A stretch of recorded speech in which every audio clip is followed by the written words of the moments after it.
Oh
my God, Anita.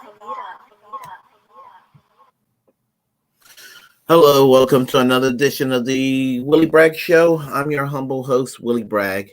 And if I'm sounding a little bit off this morning, it's because I do not have corona.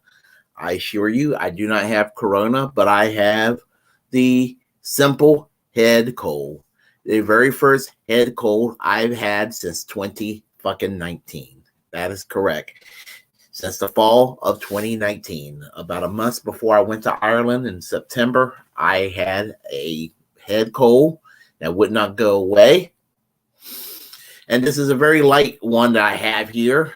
I have some medicine that's going to go and do the trick. In fact, I'm going to go and have a shot right now. So when by the time I'm finished with this video, I'll probably be headed on to bed. So suffice to say, I hope everybody's doing well. I hope I'm going to be doing well pretty soon. Give me a moment here.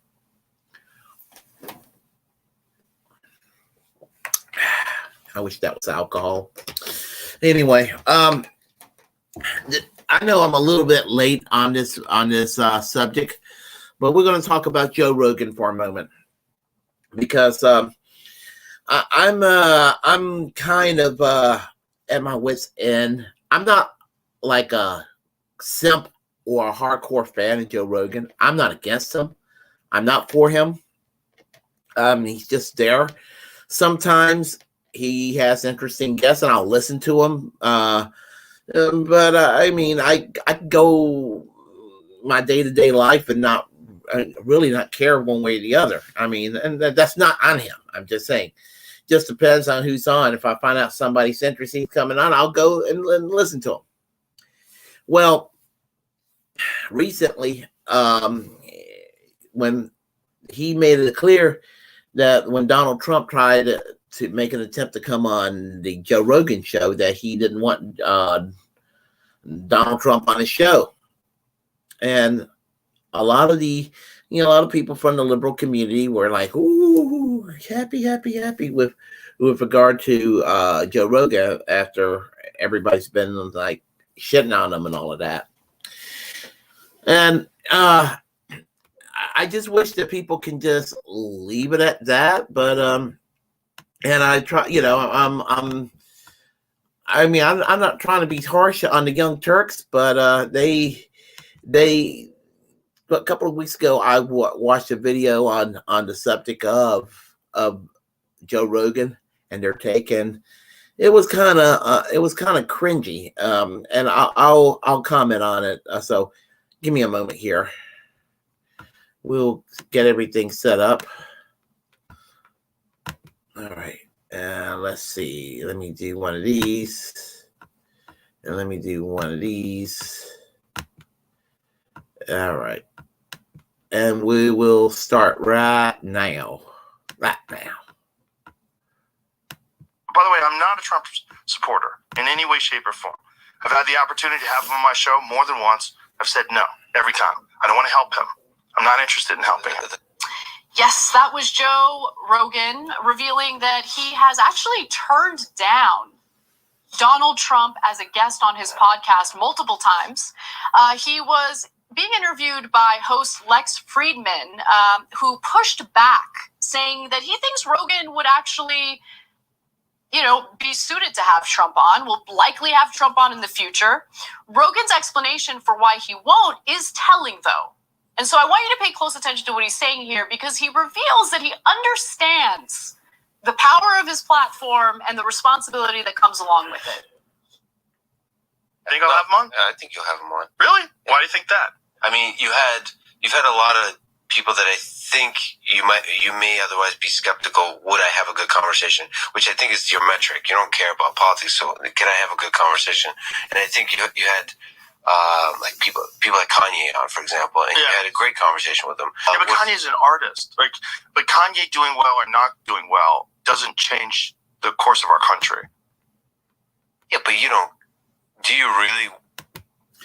Well, let me interject here. For starters, I think that Joe Rogan, for better or worse, and there are criticisms of Joe Rogan, but Joe Rogan has more integrity than Howard Stern, who had Hillary Clinton up there. So and I'll take it at his word that he won't have Donald Trump on the show, and give me Joe Rogan any day over Howard Stern, honestly.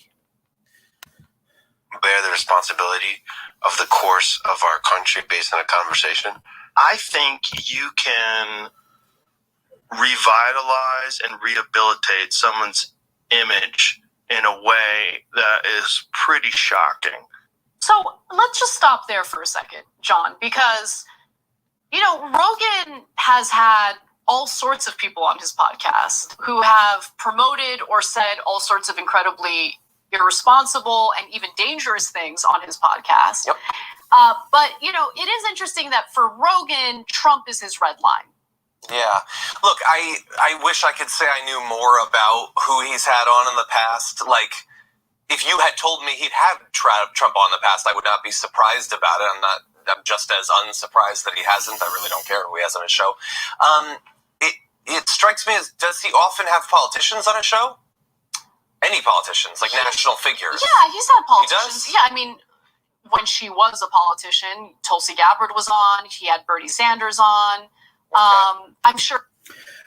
Jimmy Dore was on. Cenk Uygur was on. Kyle Kalinske was on. David Pakman was on.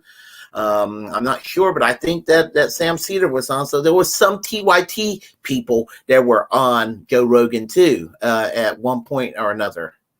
Anna?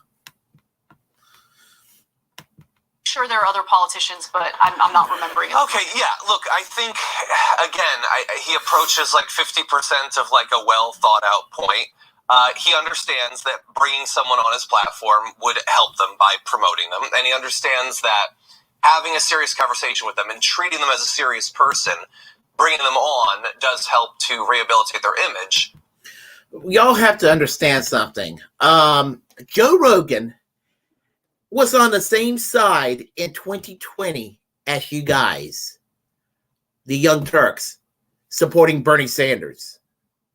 You're trying to make him sound like he's some right-wing shithead. He's probably not as virtue signaling as the Young Turks or as woke as the Young Turks. But y'all were on the same fucking side. I mean, I'm not trying to be mean. I'm just saying y'all were on the same side, trying to make him out, trying to make him out like he's some right-wing shithead when the guy endorsed Bernie Sanders. And don't give me this his passing thoughts in a whim about Ron DeSantis. He said something a few weeks ago about Ron DeSantis in a passing thought that I think that when he thinks about it again, he'll realize that Ron DeSantis is not the way to go. People get exasperated and they think irrationally for a half a second. I will let y'all continue. Of course, at the same time, he's helped to, by his own words, rehabilitate the image of people who are arguably as bad as Trump, who might not be politicians, like literally elected politicians, or those who are presumably going to run for office in the future, but are definitely political actors. Alex Jones doesn't mainly do movie reviews. So look, again, he's not thinking about this. Maybe there's gaps in his thinking. I find that pretty easy to imagine. Maybe he's being disingenuous. To be fair to him, he hasn't had Trump on, and I have no doubt that if he wanted to have Trump on, he could. So I'll give him that credit. Right. So look, I didn't want to talk about this to either give him credit or not give him credit. I'll give him credit for not having Trump on. I'll give him credit for not having Hillary Clinton on. I'll give him credit for not having any of these mainstream people on the air. I don't think he will have anybody who's like too mainstream on the air.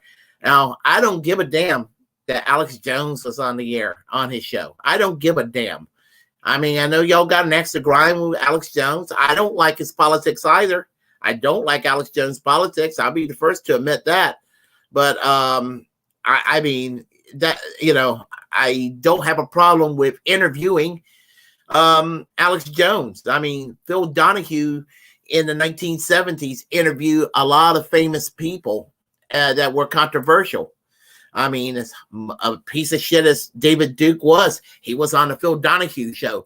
Phil Donahue is not a right winger, by the way. I think that it's an interesting conversation because this is the first time that he has acknowledged that he has a lot of power with this massive platform that he's built. And I think that's relevant given what he got a lot of criticism for during the pandemic, which was the promotion of a drug that is not in any way proven to work either as a prophylactic or as a treatment for coronavirus. And that was ivermectin. And he continued to double down on that, didn't care. And vaccine skepticism and a lot of other stuff too. Oh, gosh. I don't like misinformation. I don't like conspiracy theories and all of this. I am vaxxed. Got my double vax. I mean, I got my 2 vax shots. I got boosted, and I believe people are smarter to get their vaccines and get boosted than they would be not to. But I'm not going to go and tell people not to do it, to tell people to demand that people do it. And if people want to find alternative ways to try to tackle on COVID, it's not what I would do, but you know, that is up to the individual. But anyway, y'all are just being as crazy as the anti-vaxxers and the anti-vaxxers on that's out there. So for me, I mean, look, if I had to either decide to give him credit or take credit away, I think that even though he acknowledged something important, that acknowledgement makes me reflect back on some of the irresponsible stuff that he did on his show. And it's like, okay, why did you do that then? Right? And then he'll argue, well, I'm just, I'm an MMA guy and I'm a podcaster. It's a show. He can invite whoever the hell he wants to invite on his show. I'm sure that he'll be glad to have you on his show if he asks you to come on the show.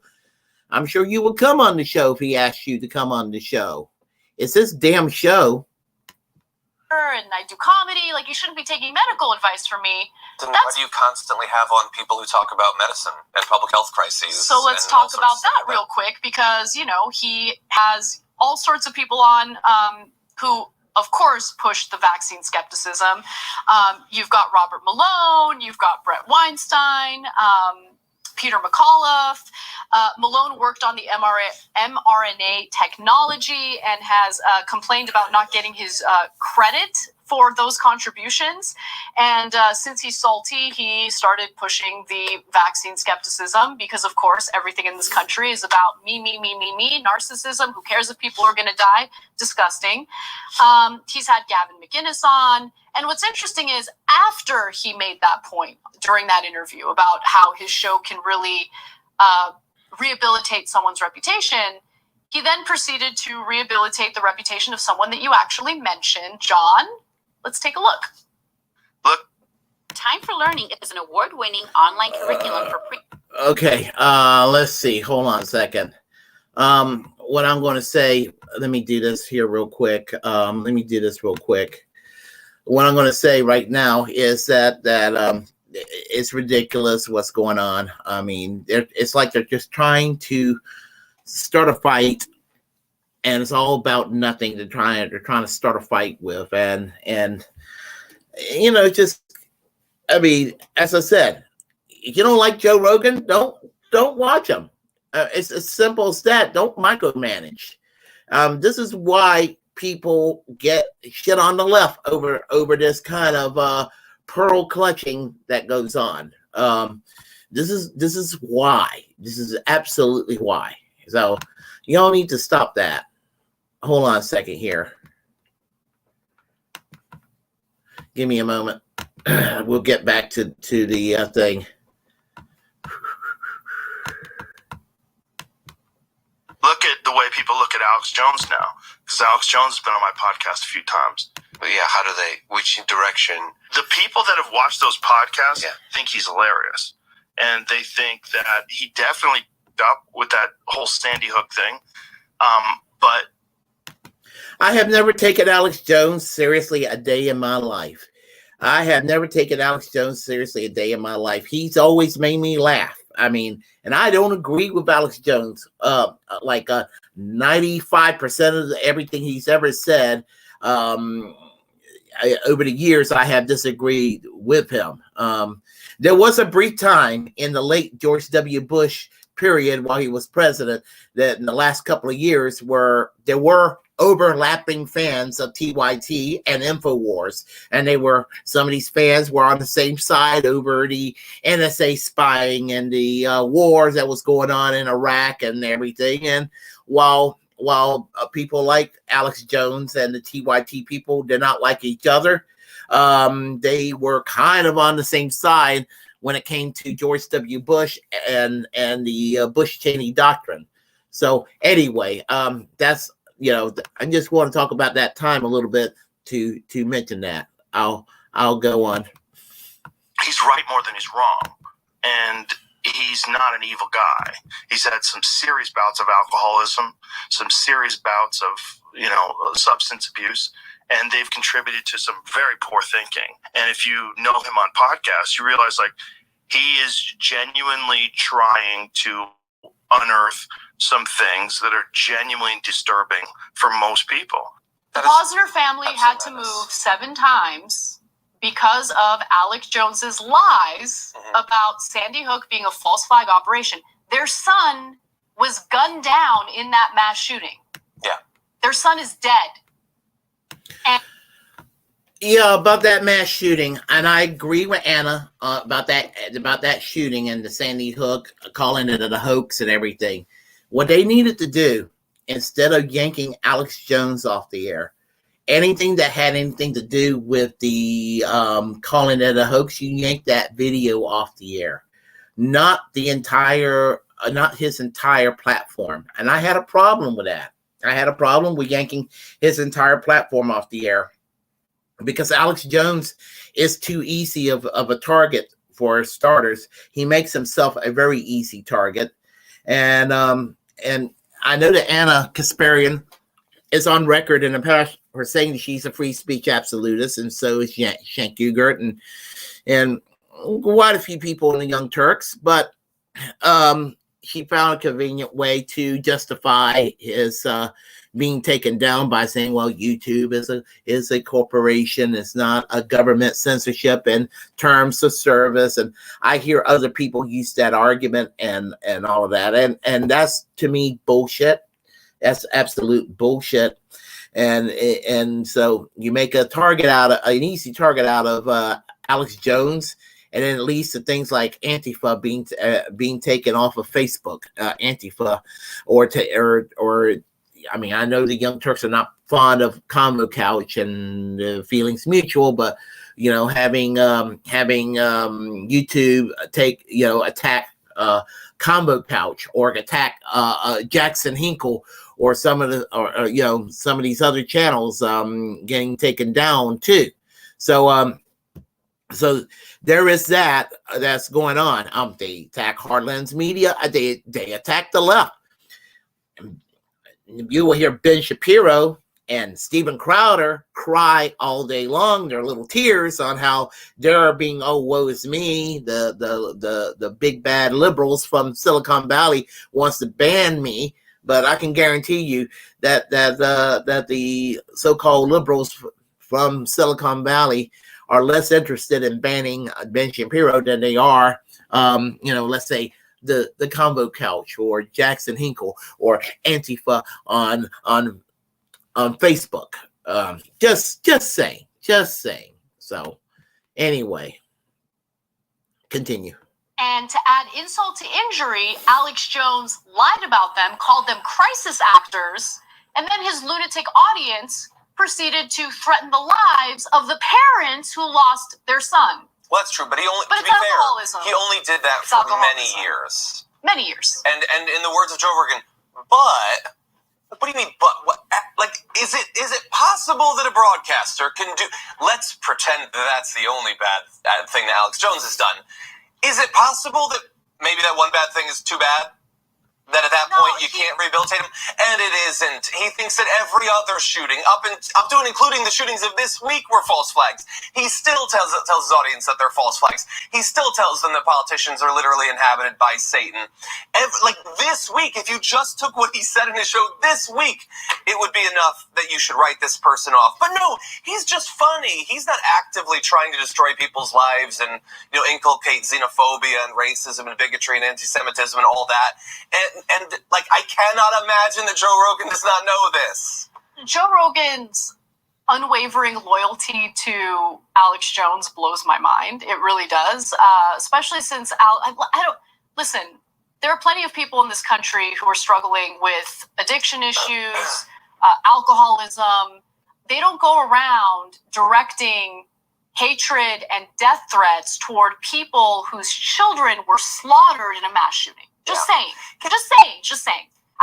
Maybe I'm being a little unhinged here by mentioning that, directing violence toward people whose children were slaughtered is unacceptable under any circumstance, even if someone is struggling with alcoholism. So rehabilitating Alex Jones's reputation, not here for it. But the other thing I want to just quickly mention is, look, Joe Rogan will turn on his own beliefs, his well-established, talked about beliefs on his podcast to defend Alex Jones. He caught feelings when I called Alex Jones a fat F. He caught feelings over that. Really? He did. And I asked him about it. I was like, you don't think fat shaming is even a thing. You think fat shaming is totally fine. Well, I remember when Anna Kasparian called Alex Jones a fat fuck at the Republican convention in Cleveland in 2016. And she was within her rights to do so because, he did crash the set of the Young Turks. He did. He went in there to try to crash the set over there. It was kind of funny in a way. I was on the Young Turk side on the issue, and it was in bad taste what Alex Jones did, but there was a degree of trolling humor to it. They should have been a little more chill about it, and they should not allow him to get under their skin. But he got under their skin very easily, and they should have just been a little more chill about it, is my big complaint. But the onus is on Alex Jones on that one. He was at fault for crashing their set. That he had no business doing that. But she called him a fat fuck because she was pissed off. And she was justified to be pissed off. So I'm not trying to sound like I'm just totally shitting on TYT. I'm just trying to say. But for some reason, when I called Alex Jones that, which by the way he is, let's call a spade, he caught feelings. Because you can fat shame everyone else, but don't fat shame his buddy Alex Jones. Okay. Anyway, listen, he understands the power he has with this platform, yet he is super irresponsible with it on a regular basis now. He's decided to surround himself with all sorts of right-wing lunatics and conspiracy theorists. Oh my God. Yeah, I know he's gotten some terrible people on his show, but he's also have had left-wing guests on his show too. I mean, I know you guys at the Young Turks don't like Kyle Kalinske anymore. I know that, but I mean, for example, Kyle Kalinski's been on the show. Cornel West has been on the show, for example. You know, I mean, so Bernie Sanders has been on the show. Oh, my goodness. I mean, and I know y'all hate Jimmy Dore, but Jimmy Dore's been on Joe Rogan. I mean, so you're talking about right-wing. I mean, he's got left-wing guests on his show too. So, I mean, you know, it's not an echo chamber, but your mentality, Anna, John Iadarola, all y'all shit libs, and in this case, y'all are acting like shit libs. You're acting like the people from The View. You're acting like these people from The View and the mainstream sterile liberal press and liberal media, mainstream media that pearl clutch and want stability and all of this. And this is why the left can't get anywhere. This is why the left can't get anywhere. We look too pure. We look too moralistic. My gosh. But the other thing I want to just quickly mention is that he could actually use his platform. He can interview whoever he wants. I don't have a problem with that. Interview whoever you want. Yes, that's exactly what he's doing. He's interviewing whoever he wants. I might even agree with you that I don't like some of the people he interviews. But it's this damn show. Thank you. Interview whoever he wants. What's the big deal? Let him interview whoever he wants. You are more in agreement with Joe Rogan than in disagreement, but you want to go and straw man and take a shit on him. I don't get it. Why make an enemy out of this guy? You're just going to shift him over into the Alex Jones, Steven Crowder land over there by doing this. Is that what you want? But if you're going to interview someone who's a controversial figure, just know what you're talking about and just be informed enough to challenge what they're saying when they're BSing your audience. Yeah. So, like, a good example of him handling a guest perfectly was Dave Rubin. He had Dave Rubin on. Dave Rubin made a fool out of himself because Rogan was informed enough to counter Dave Rubin's idiocy. Well, we agree there. Dave Rubin, I saw that. Dave Rubin was an idiot about those building codes and all of that and being against all regulations and all that. It was embarrassing. Yeah, and he handled himself very well. I'm glad you acknowledged that. Thank you, Anna. Thank you.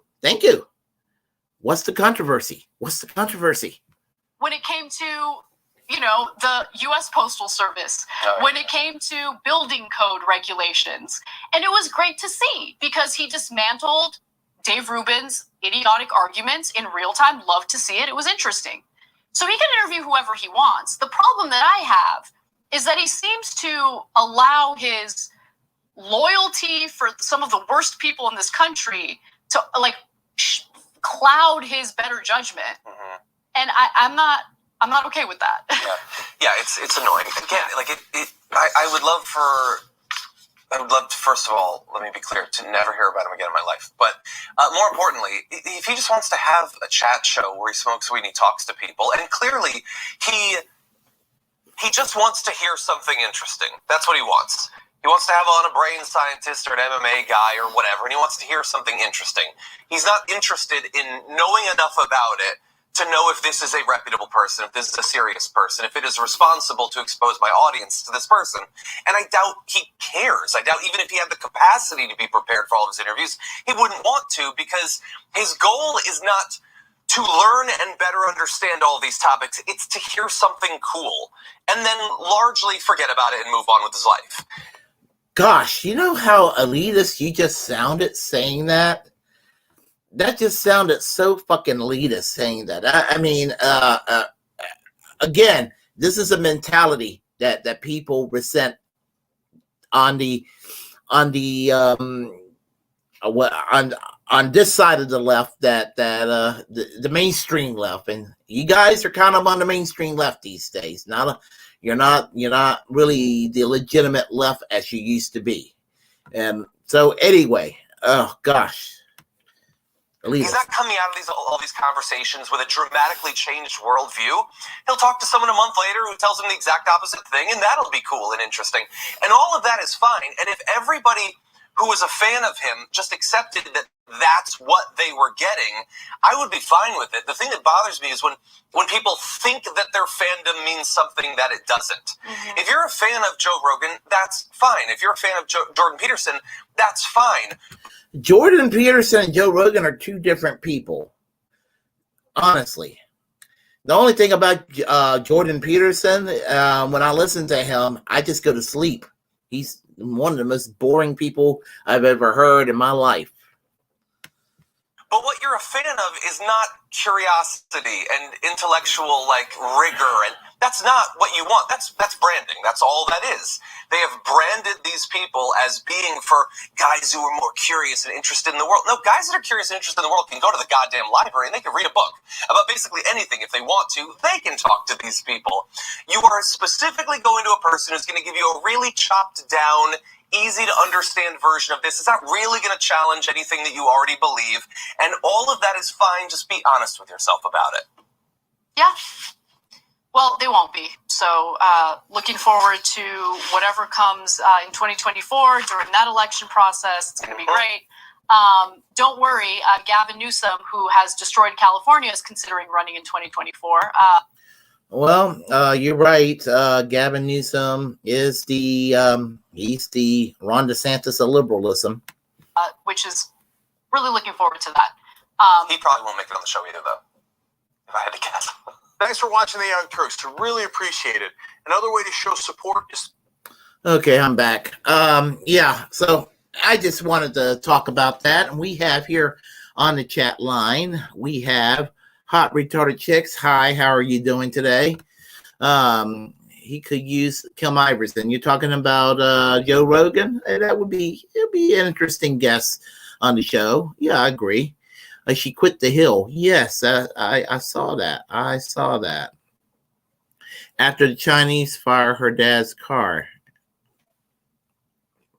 After the Chinese fried her dad's car. I am not sure what you mean by that. Or the Russians. Space weapons, man. Okay. All right. So anyway, I just wanted to touch upon that. That happened a couple of weeks ago, July the 7th, from the Young Turks. And as I said, I don't want to sound like I'm simping again for Joe Rogan, but it gets on my nerves. We got to go and shit on Joe Rogan every chance we get. It's ridiculous. Just like leave the fucking man alone. Let him do his show. I mean, they did this with you got people who are just like wanting to cancel culture him and boycotting Spotify. And I mean, like Jesus Christ, people, leave them alone. Leave them alone. Actually, I watched on election night 2020. I watched Joe Rogan mostly because, Kyle Kalinske and Tim Dillon were guests on election night 2020 on Joe Rogan. That was interesting to watch. I mean, because Kyle Kalinski's my favorite online leftist commentator, and Tim Dillon's my favorite comedian. I mean, what more can you ask for when it comes to politics, right there? So I mean, in that regard, I guess I do have some positive things to say about Joe Rogan. But as I said, otherwise people leave him the hell alone. I mean, you're going to go and drive them to the other side with that shenanigans. So anyway, if you like what you heard, press like and comment. If you disagree with what I have to say, comment anyway. We will have a conversation. Feel free to share the content on this channel. As a First Amendment absolutist, it's my duty to inform you to create your own platform and utilize it, because we are the muckrakers of our time. Hit that notification bell and then hit that subscribe button. And remember to reject corporate media, because they have nothing at all to offer us. And I'm hoping the next time I do a video that I will not be under the weather. As I said earlier, I do not have corona, I promise. I just have a simple head cold. The first head cold I had since 2019. I think it's because I wore a mask kind of in between, and a lot of people wearing a mask around me all this time. I think that's possibly why I haven't had a cold in almost 3 years. Now, I was due for one anyway. So anyway, I'm going to go to bed soon. I took some NyQuil, so hopefully I'll be better soon. So until next time, folks, I will bid you well, and I will say to you all, music.